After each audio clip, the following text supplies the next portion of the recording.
Hey guys, welcome back you all. In today lecture, it is very important and demanded account का 3 topic आज के lecture में हम करेंगे। Spreadsheet, second data representation, third for feature. तीनों की बहुत डिमांड थी। से question damn sure electronic spreadsheet से क्वेश्चन लास्ट टाइम पूछा गया था PYQs में।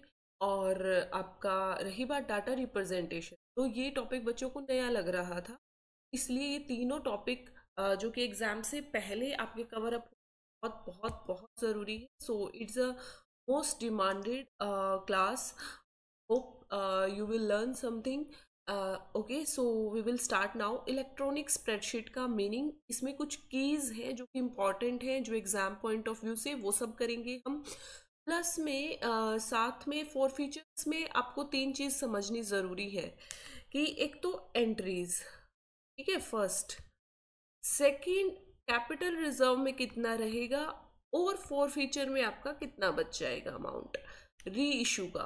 Hold up and paid up का और इशू कैपिटल का क्या सिस्टम है इसमें। ये 2 एस्पेक्ट आपके क्लियर होंगे, तब आपको फॉर फीचर की जो कॉन्सेप्ट है वो अच्छे से क्लियर हो जाएगी। ओके, और डाटा रिप्रेजेंटेशन एक बेसिक है जिसमें histogram, line diagram, mosaic curve, ये सब आपको पता होने चाहिए। तो लेट्स स्टार्ट। उसमें सीरीज का क्वेश्चन कई बार आ जाता है, open ended, close ended. Concept of electronic spreadsheet. First of all, electronic spreadsheet क्या है? एक सॉफ्टवेयर एप्लीकेशन है जो स्टोर करता है, ऑर्गेनाइज करता है, एनालाइज करता है डाटा को एक टेबुलर फॉर्म में। आपने एक्सेल देखा होगा या गूगल शीट देखी होंगी, ऐसे ही एक ऑफिस है लाइबर ऑफिस। क्या है? जिसमें रो और कॉलम होती है। रो और कॉलम के मिक्सचर को हम क्या बोलते हैं? सेल बोलते हैं। तो इलेक्ट्रॉनिक स्प्रेडशीट जो हॉरिजॉन्टल है उसको हम क्या बोलते हैं? रो, और जो ऐसे वर्टिकल है उसको हम बोलते हैं कॉलम। क्लियर हो गई? ठीक है। की फीचर्स ऑफ इलेक्ट्रॉनिक स्प्रेडशीट क्या है कि एक ग्रिड लेआउट होता है, फॉर्मूलाज, फंक्शंस लगते हैं, जैसे जोड़ या प्लस या ऐड करने के लिए सम यूज किया जाता है। Chart and graph, visualize data using bar chart, pie chart, line diagram, बहुत सारे चार्ट्स होते हैं। डाटा सॉर्ट किया जाता है, फिल्टर आउट किया जा सकता है किसी के नाम से न्यूमेरिकली। सेल का, हर एक सेल का प्रॉपर एड्रेस होता है। फॉर्मेटिंग होती है। अपने लैपटॉप में एक्सेल ओपन कर लेना, या आजकल तो आपके मोबाइल फ़ोन में भी MS एक्सेल करके एक ऐप है, वो आती है, तो वो एक्सेल कर लेना ओपन, उसमें आपको दिख जाएगा। डाटा वैलिडेशन क्या है? इंश्योर एक्यूरेट डाटा एंट्री, कि डाटा एंट्री जो है वो एक्यूरेट हुई है या नहीं हुई। मैक्रोज का मतलब क्या है? ऑटोमेट कर देता है। अगर कोई रिपीटेटिव टास्क है तो मे भी आपके पेपर में पूछ लिया जाए मैक्रो का मतलब क्या है यहाँ पर। तो मैक्रोज मतलब अपने आप आपको बता देगा कि ये रिपीट हो रहा है, ऑटोमेटेड है या नहीं। आप 2 उसकी स्पेलिंग लिखोगे, तीसरा वो अपने आप दे देगा। प्रोटेक्शन, जैसे सिमिलर नेम पे भी आ जाता है। लॉग फॉर्मूला और entire sheet to prevent editing. Sheet को आप प्रिवेंट करके रख सकते हो, लॉग फॉर्मूलाज होते हैं, ठीक है। फिर है की टर्म्स रिलेटेड टू स्प्रेडशीट। तो यहाँ पर बता दिया कि सेल्स होते हैं, वर्कशीट होती है, वर्कबुक होती है, ठीक है। A workbook is known as the collection of worksheets, और single page, single spreadsheet tab को एक फाइल में वर्कशीट बोलते हैं। और बहुत सारी वर्कशीट्स का जो मिक्सचर है उसको हम वर्क बुक बोलते हैं। क्लियर हो गई बात? Formula, a user defined calculation का मतलब A1 प्लस B1, ये क्या है? प्लस का है। फंक्शंस क्या है यहाँ पर? प्री डिटरमाइंड फॉर्मूला, जैसे सम के लिए, एवरेज निकालने के लिए ये सारे फंक्शंस यूज होते हैं। सेल एड्रेस क्या है? The reference of a cell by its row and column, जब हम किसी भी सेल को उसके रो और कॉलम से डिनोट करते हैं। रिलेटिव रेफरेंस मतलब changes when copied across the cell. Absolute reference means mixed reference है जो कि डॉलर साइन से रहेगा आपका। और रेंज का मतलब है जैसे A1 से A5, मतलब यहाँ पर यहाँ से लेके यहाँ तक के जो कॉलम्स हैं वो डिफाइन कर दिए गए हैं, ठीक है। एक रेंज इनकी फिक्स कर दी गई है। रेंज जो है यहाँ पर आपकी कॉलम्स की वो फिक्स कर दी गई है, इसको हम रिलेटिव रेंज के नाम से बोलते हैं। क्लियर हो गई बात? ठीक है जी। ओके, इसके बाद आपका जो सेकंड यहाँ पर मेन बनता है वो है accounting application of electronic spreadsheet.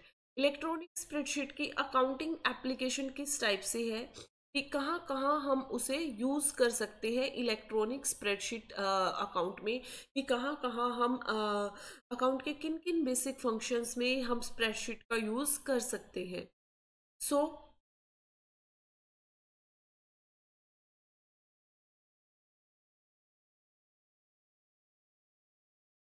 Bank reconciliation statement बनाने में हम यूज़ कर सकते हैं, sorry, used to compare and reconcile the balance in the company's cash book with the company statement, कि जब हम BRS बनाते हैं पासबुक और कैश बुक के बेस पे, तो वहां पर हम इसका यूज कर सकते हैं। देन है डिटेक्ट करने में एरर, कौन कौन सी एरर डिटेक्ट करने में यूज कर सकते हैं, कि चेक है वो क्लियर नहीं हुआ, डायरेक्ट डिपॉजिट्स और विड्रॉ हो गई हैं, बैंक बैंक चार्जेस या इंटरेस्ट है वो रिकॉर्ड नहीं किया।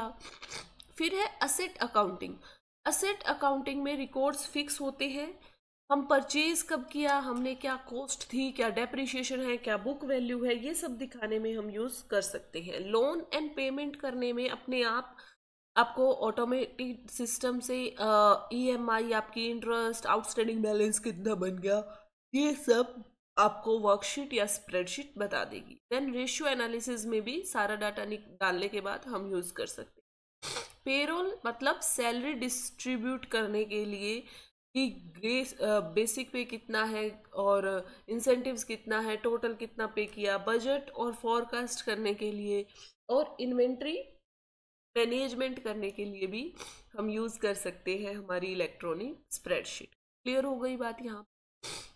अब है advantages of using spreadsheet in account.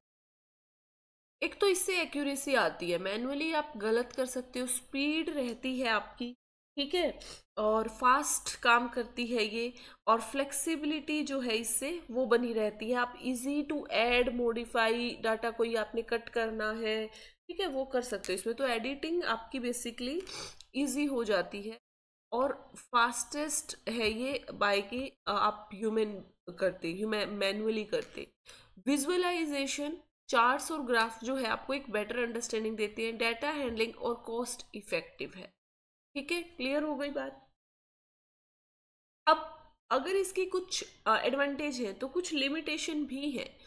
Limitation में आपकी क्या है कि एरर आ जाएगी अगर आपने फॉर्मूला ही गलत भर दिया, तो सारा रिजल्ट ही गलत होगा।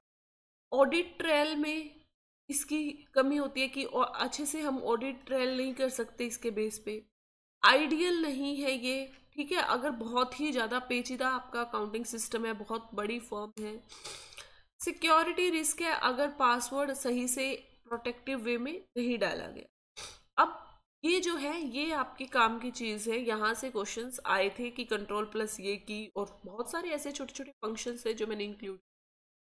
सम जब हम करते हैं तो हम यूज करते हैं एडिंग के लिए, एवरेज फिर ब्रैकेट और फिर बीच में रेंज या फॉर्मूला जो डाल देते हैं कैलकुलेट करने के लिए एवरेज। IF मतलब लॉजिकल डिसीजन के लिए। Lookup data in table, V lookup, H lookup मतलब टेबल में डाटा। राउंड मतलब नंबर राउंड ऑफ करना। PMT कैलकुलेट लोन पेमेंट के लिए। ABS ऑब्सोल्यूट वैल्यू के लिए, और डेट यहाँ पर डेट ऑपरेशंस के लिए। काउंटा या काउंट यूज किया जाता है वैल्यूज को काउंट करने के लिए। नाउ यूज किया जाता है करंट डेट और टाइम के लिए, ठीक है जी। तो ये सब चीजें हम कर चुके हैं। अब डाटा एंटर कैसे किया जाता है, हमारे पास लेबल होते हैं, वैल्यूज होती है और फॉर्मूला होते हैं। लेबल मतलब कोई भी टेक्स्ट जो एंटर की जाती है कीबोर्ड के द्वारा, इट में combine the letters, numbers, symbols, ठीक है। लेबल्स जो है वो लेफ्ट अलाइंड होते हैं, लेफ्ट साइड में होते हैं, लेटर, नंबर्स, स्पेशल सिंबल्स जो भी आप डालते हैं। वैल्यूज का मतलब क्या है, न्यूमेरिकल डाटा है, ठीक है, जिसमें आप क्या करते हो, वैल्यूज डालते हो, लाइक 24, 2000, ठीक है। तो ये सब चीजें हैं। अभी जो नेक्स्ट है आपका वो है mathematical operations used in formula.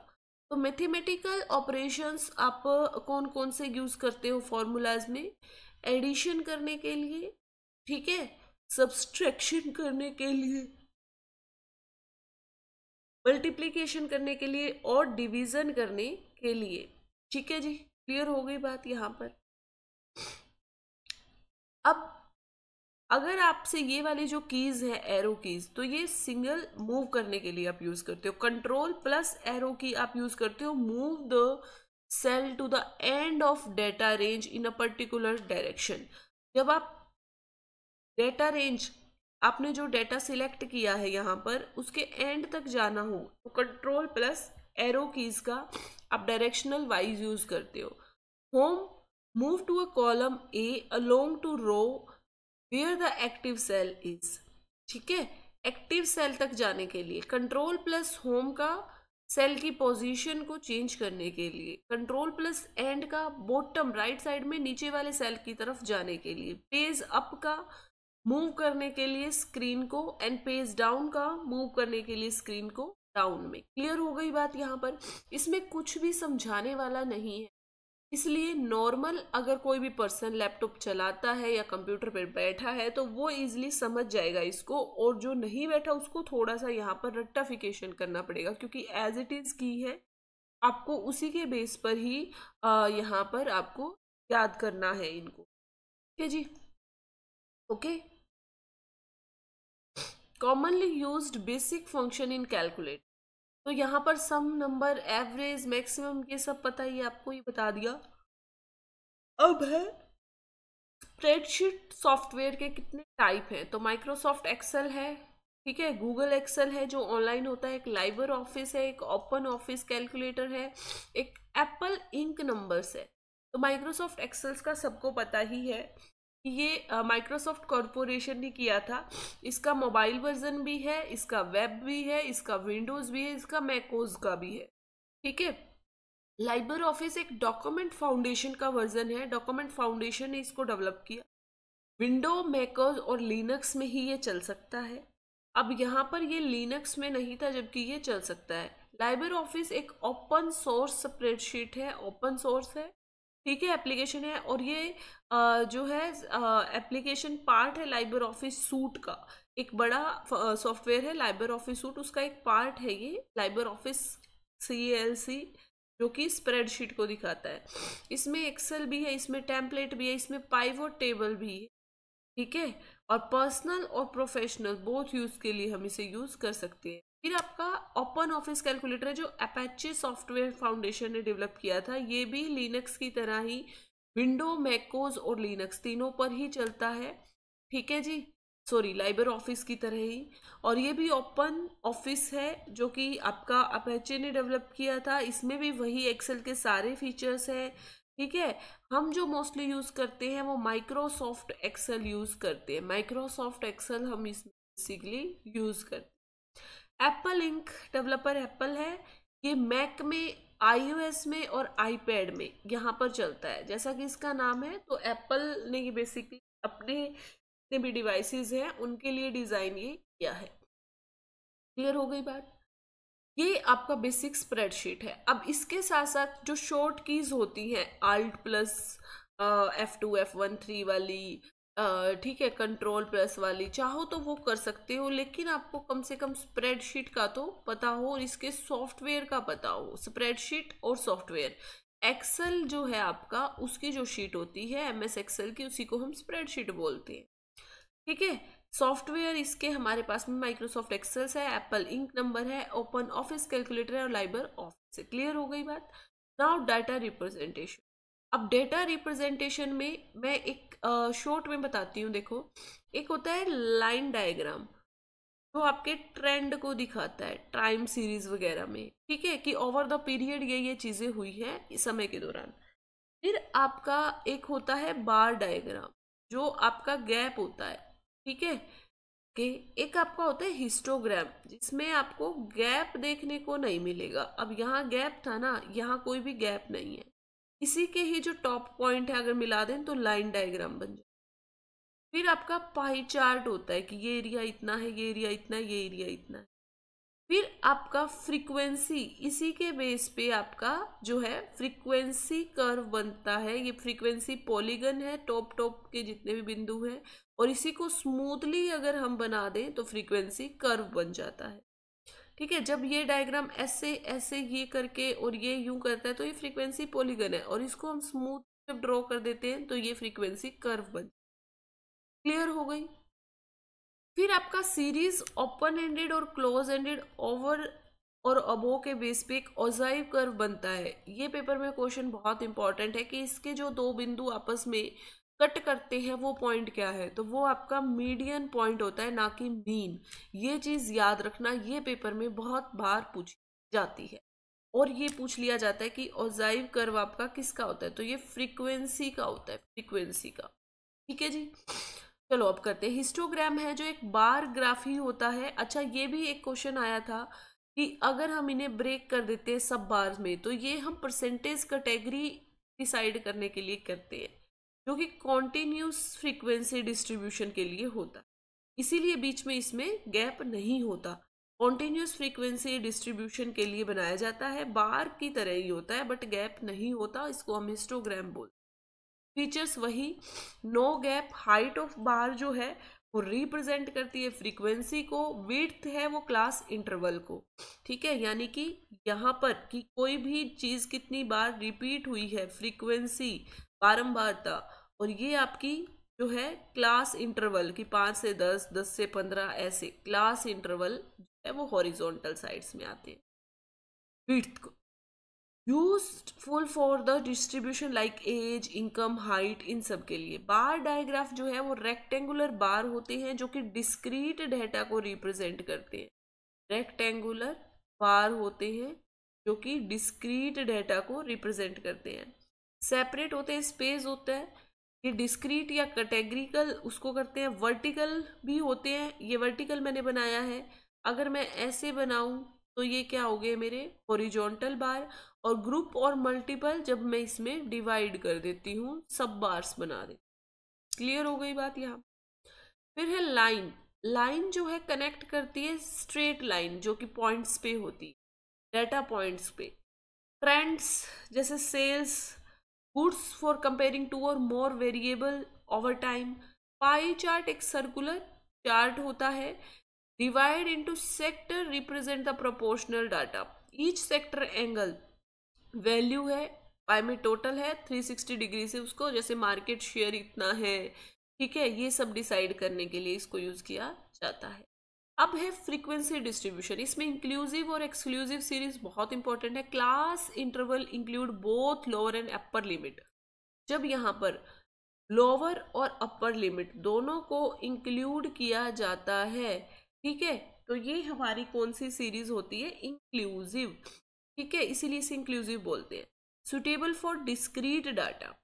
अगर आपसे पूछ लिया जाए upper class limit of one class is the lower limit of next class, जैसे ये अपर लिमिट है, ये दूसरी की लोअर है, ये इसकी अपर है, ये इसकी लोअर बन गई, तो ये हमारी कॉन्टिन्यूस सीरीज होती है, कॉन्टिन्यूस डेटा के लिए होती है। ठीक है, ये डिस्क्रीट सीरीज होती है। इंक्लूसिव मतलब जिसमें लोअर और अपर दोनों लिमिट होती है, बट एक की जो लोअर अपर लिमिट है वो दूसरी की लोअर नहीं होती, अलग होती है दोनों। डिस्क्रीट डेटा के लिए यूज किया जाता है डिस्क्रीट सीरीज भी बोल।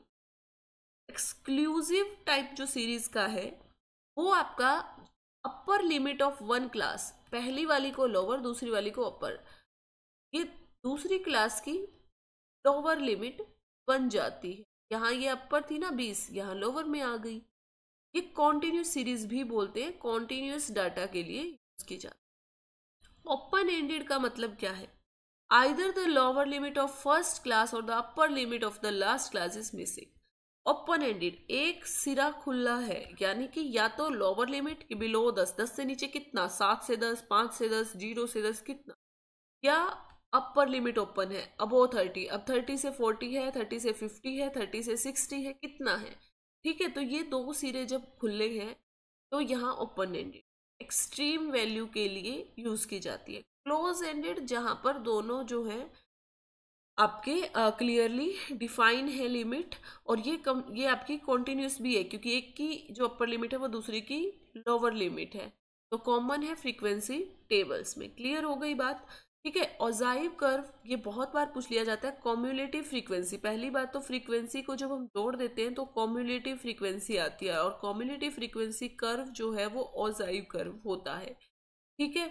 तो लेस देन ऑजाइव यानी कि इससे नीचे कौन कौन से है। लेस देन ऑजाइव का मतलब 90 से नीचे, 80 से नीचे। ये सीरीज अगर मैं बना दूं 70 से नीचे, 60 से नीचे कितनी है। ठीक है। तो इस सीरीज में कितनी आइटम आपकी जो है वो आ रही है। मान लो यहाँ 40 है, यहाँ 50 है, यहाँ 60 है, यहाँ 70 है। तो यहाँ 60 से नीचे 40, फिर इससे नीचे इतनी, 80 से नीचे इतनी, ऐसे करके लेस देन एक सीरीज बन। मोर देन सीरीज में 50 से ऊपर कितनी है, 60 से ऊपर कितनी है, 70 से ऊपर कितनी है, 80 से ऊपर कितनी है। तो दोनों एक दूसरे का जस्ट अपोजिट है। ये लेस देन और मोर देन को कर दिया जाता है। जहां इंटरसेक्शन होता है वो पॉइंट आपका मीडियन होता है। ये इंपॉर्टेंट है, वेरी वेरी इंपॉर्टेंट। ये हम किस लिए यूज करते हैं? मीडियन, क्वार्टाइल, परसेंटाइल के लिए और डिस्ट्रीब्यूशन के ट्रेंड के लिए हम इसे यूज करते हैं। ठीक है जी। ये इसकी शॉर्ट में है सारा का सारा, इसको कर लेना। डेटा रिप्रेजेंटेशन आपके लिए इतना ही था, क्योंकि हमारे स्टेट में कॉमर्स में इतना ही आता है डेटा रिप्रेजेंटेशन, इससे ज्यादा नहीं आता है। अब सबसे डिमांडेड, सबसे main concept, forfeiture of shares. Forfeiture of shares, पहली बात, आपने एप्लीकेशन मनी पे 2 रुपये, अलॉटमेंट पे 3 रुपये, कॉल पे 2, फर्स्ट कॉल पे, सेकंड कॉल पे 3 रुपये, ऐसे करके 10 रुपये मांगे। इस पर्सन ने ये भी दे दिए, ये भी दे दिए, ये भी दे दिए, ये नहीं दिया। हमने नोटिस दिया फिर भी नहीं दिया, तो इसके पैसे को हमने क्या कर लिया? जब्त कर लिया। ठीक है। इस शेयर्स को अब 7 रुपये जो इसके हैं वो कंपनी के पास है, इस पर्सन को कंपनी नहीं देगी ये 7 रुपये। इसको बोलते हैं फोरफिट करना, जब्त करना। अब इनको कंपनी रीइश्यू भी करेगी, रीइश्यू करते हुए डिस्काउंट भी देगी। अब ये जो पैसा है ये कैपिटल प्रॉफिट का पैसा है, तो इसका जो रिमेनिंग अमाउंट है वो किस में जाता है? कैपिटल रिजर्व में। हालांकि इसका जस्ट अपोजिट रिजर्व कैपिटल आपका रिजर्व कैपिटल आपका वो पार्ट है जो कि अनकॉल्ड है, जो आप कंपनी की वाइंडिंग अप पे आप मंगाओगे। ठीक है। ये पता होना चाहिए आपको। तो ये मीनिंग क्लियर है आपका। अगर इसके लिए कोई प्रोविजन नहीं है आपके पास में, तो टेबल एफ जो है वो आपके उसके रूल लगेंगे। अब एंट्री देखते हैं। अगर एट पार पे किया है तो share capital account called up, जितनी आपने मंगाई है उससे। शेयर फॉरफिटेड, जितनी पे कर दी, तो हमने 10 मंगाए थे, 7 पे किए हैं। शेयर अब जितनी उसने पेड अप कर दी है, to share allotment and to share calls पे। तो यहाँ पर अलॉटमेंट तक 5 रुपये और इसमें 2 रुपये, इतनी हमारे पास इसमें आ गई थी। सॉरी, ये एक गलती यहाँ,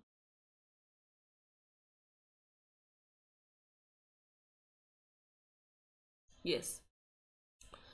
ये जितनी भी शेयर फॉरफिटेड में जितनी भी पेड अप है और ये जितनी रह गई है, तो हमारी तो इस एग्जांपल में अलॉटमेंट वाली आ गई थी, कॉल वाली 3 रुपये रह गई थी, तो ये हो गया। ये जितने से रह गया है ये आ चुकी है जो।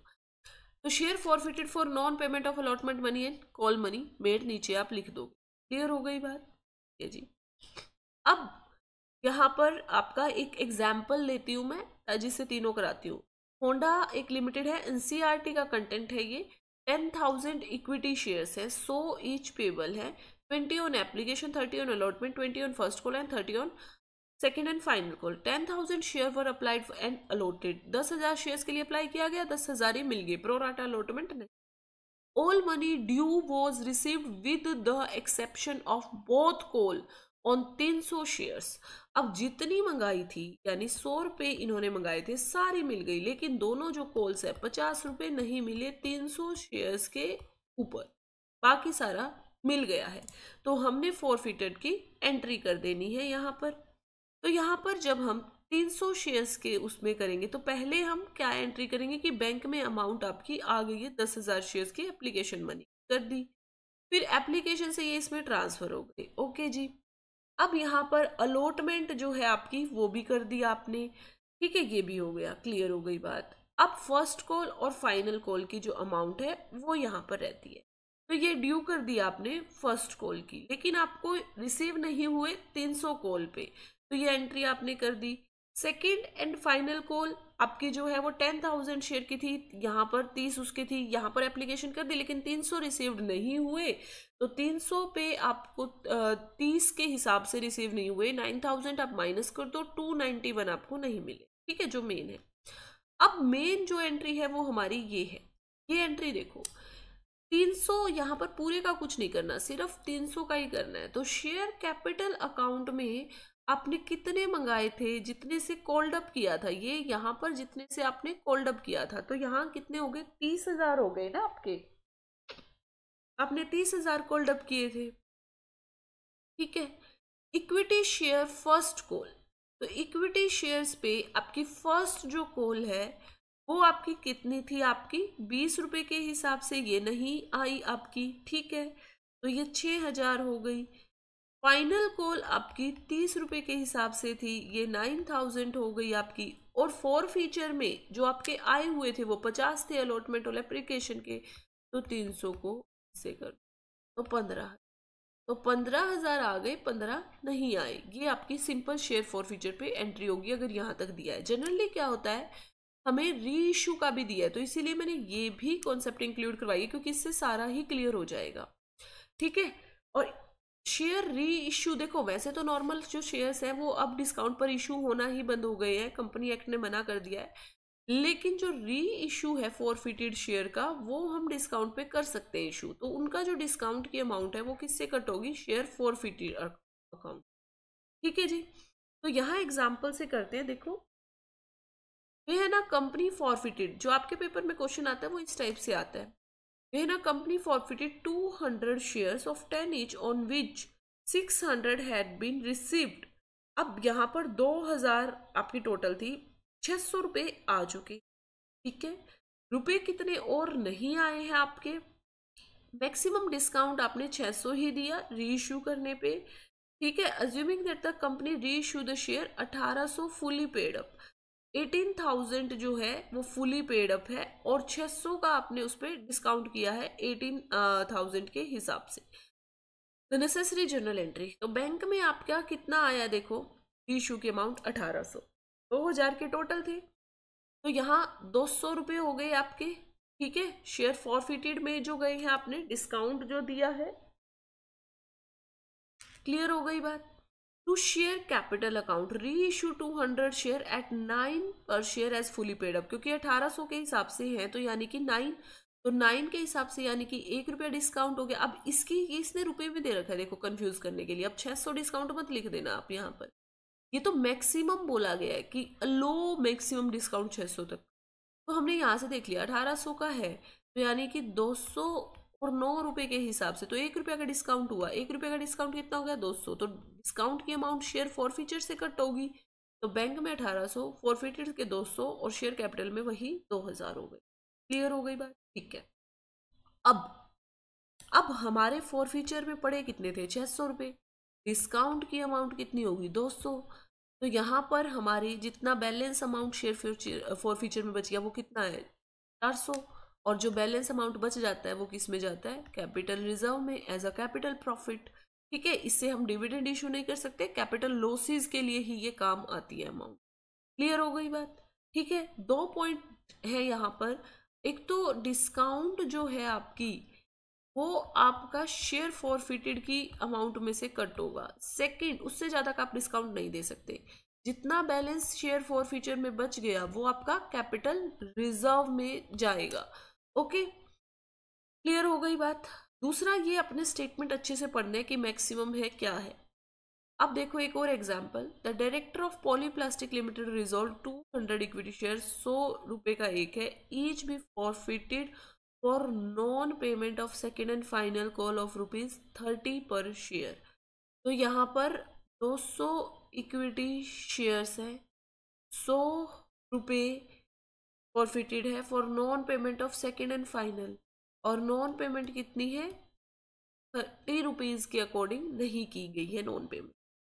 Out of this 150 share will be री इशूड, अब इसमें से 200 शेयर में से 150 जो है वो री इशू की एट ₹60, तो 60 के अकॉर्डिंग 40 का डिस्काउंट दिया गया। ठीक है, ओके, हमारे पास 100 में से 30 गया 70 है, ठीक है, तो हम इजीली बियर कर सकते हैं 40 का फॉरफीचर में, ठीक है, discount. Show the necessary journal entries. अब देखो शेयर कैपिटल अकाउंट में 200 मल्टीप्लाई इतनी कॉल्ड अप है, फॉरफिटेड जो आ चुकी है यानी 70 रुपए के हिसाब से, ठीक है, और जो नहीं आई है वो सेकंड और फाइनल कॉल में आपकी, सॉरी, सेकंड और फाइनल कॉल में हो जाएगा। क्लियर हो गई बात। अब है bank account to share forfeiture to share capital, ये री इशू, जो री इशू किया गया है ना उसके लिए। अब ये देखो री इशू जो है आपका 150 100 के हिसाब से, यानी कि 40 जो है आपका वो नहीं किया गया, तो 15 चौक 60, ठीक है, 6000 आपकी डिस्काउंट की अमाउंट है जो कि किस में जाएगी, शेयर फॉरफीचर से कट की जाएगी। अब 14,000 में से 6,000 रुपये आपके ऑलरेडी चले गए हैं, 8 आपके बच गए हैं, लेकिन ये सीधा माइनस नहीं होंगे। ये मेन गलती, अगर आपकी फॉरफिटेड अमाउंट और री इशू जो है वो सेम है तो आप ये कर सकते हो, लेकिन अगर फॉरफिटेड और री इशू अलग है तो आपको क्या करना है, ये जो 14,000 थे ये 200 के अकॉर्डिंग थी, अब हमको 150 के अकॉर्डिंग निकालना है कि शेयर फॉरफीचर में कितनी होगी 150 के अकॉर्डिंग।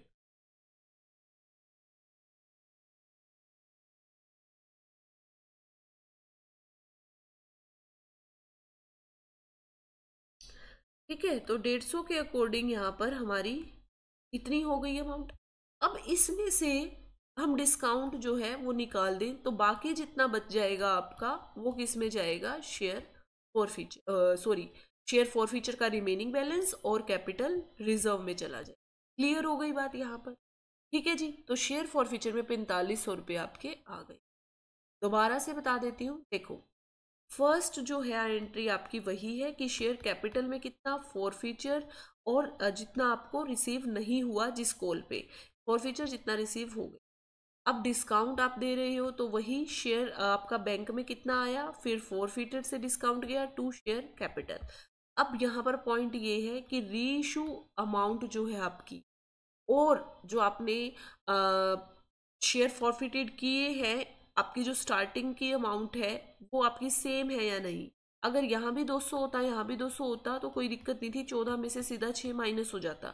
लेकिन अगर इन दोनों में डिफरेंस है तो आपको इसका प्रोपोर्शन निकालना पड़ेगा। अब ये जो 14,000 रुपये थे ये 200 शेयर के अकॉर्डिंग जब्त की हुई अमाउंट थी, लेकिन 150 शेयर के अकॉर्डिंग जब्त की हुई अमाउंट कितनी होगी आपकी, 10,500। तो अब इस ये आपका अमाउंट है 150 शेयर का फॉरफीचर का। अब इसमें से 150 के प्रोपोर्शन में से आप 150 का डिस्काउंट निकालोगे ना, तो डिस्काउंट 6,000 का दिया, 4500 बच गई, आपके कैपिटल रिजर्व में जाएंगे। आपको इस टाइप से पेपर में क्वेश्चन पूछा जाता है। आई होप तीनों ही कॉन्सेप्ट आपकी अच्छे से क्लियर की हुई होंगी।